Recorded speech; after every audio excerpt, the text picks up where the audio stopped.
मैं वीना कपिल ज्योतिष query channel पर आपका हार्दिक स्वागत करती हूँ। आरंभ करते हैं आज की यात्रा।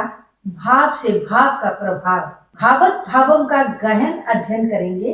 आज से आपका भावों को देखने का नजरिया ही बदल जाएगा। ये सिद्धांत प्राशर ऋषि के द्वारा ज्योतिष को एक महान देन है। ये सिद्धांत बारीकी से समझने के लिए पार्ट ए को अवश्य देखें। पार्ट ए में हम इससे पहले 14 नियम डिस्कस कर चुके हैं। अब आगे कुंडली में जितनी भाव की संख्या होगी उतनी ही संख्या अंक तक आगे बढ़ने पर मिलने वाला भाव ही हमारा छाया भाव होता है। विरोधाभास वाले भावों पर यह नियम लागू नहीं होता। सभी 12 भावों का अन्य 12 भावों के साथ बनने वाला संबंध अर्थात 12 गुने 12 कुल 144 संबंध बनते हैं। जिस भी भाव का फल जानना होगा उस भाव को कुंडली के लगन भाव पर स्थापित कर देने से आसानी से हम उस भाव का बाकी के भावों के साथ क्या संबंध बनेगा ये देख सकेंगे। मुख्य भाव में ग्रह हो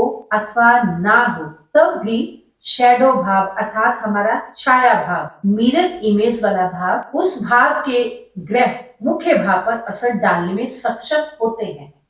कार्य सिद्धि कैसे होगी ये जानने के लिए हम भाव, भावेश और कारक इन तीनों का भावत भावम निकालेंगे। उसके बाद मुख्य भाव तथा छाया भाव और कारक स्वामी उन तीनों पर जिन जिन ग्रहों का शुभ अथवा अशुभ प्रभाव होगा, युति द्वारा हो अथवा दृष्टि के द्वारा हो, उस लास्ट निष्कर्ष के द्वारा हम जान पाएंगे कि कार्य सिद्धि कैसे होगी। इसके लिए एक अलग से वीडियो बनेगी, कृपया आप उस वीडियो को भी जरूर देखें। घटना कब घटेगी? मुख्य भाव, भावेश, कारक तथा छाया भाव इन सब का जिन जिन ग्रहों से संबंध बनेगा उन ग्रहों से जो ज्यादा बली होगा उसकी दशा अंतर्दशा में घटना घटित होगी। यदि ग्रह शुभता लिए होंगे तो शुभ घटना घटेगी और यदि ग्रह अशुभता लिए होंगे तो अशुभ घटना घटेगी। घटना की शुभता और अशुभता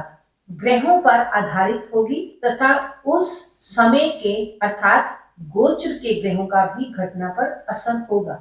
घटना का प्रभाव कितना होगा? यदि मुख्य भाव तथा छाया भाव दोनों भाव शुभ हुए तो घटना का प्रभाव 100% होगा। मान लो मुख्य भाव तो शुभ है किंतु छाया भाव अशुभ हुआ तब 70% घटना का प्रभाव होगा। और यदि छाया भाव तो शुभ है किंतु मुख्य भाव अशुभ है तब केवल 30% ही अच्छा फल मिलेगा और ऐसे में संघर्ष और मेहनत अधिक बढ़ जाएगी। और अब यदि मान लो मुख्य भाव भी और छाया भाव भी दोनों ही अशुभ हुए तब 100% अशुभ फल मिलेगा। उदाहरण सहित इन नियमों को और भी आसानी से समझने के लिए आपको नेक्स्ट वीडियो देखनी है। तो मिलती हूँ अगली वीडियो में। वीडियो के अंत तक बने रहने के लिए आपका धन्यवाद। आपको वीडियो कैसी लगी प्लीज कमेंट सेक्शन में जाकर कमेंट्स के माध्यम से फीडबैक अवश्य दें। चैनल पर पहली बार आए हैं तो चैनल को सब्सक्राइब करना ना भूलें। मिलती हूँ एक नई जानकारी के साथ, तब तक अपना ध्यान रखें, स्वस्थ रहें, मस्त रहें, सदा हंसते मुस्कुराते रहें। ओम नमः शिवाय।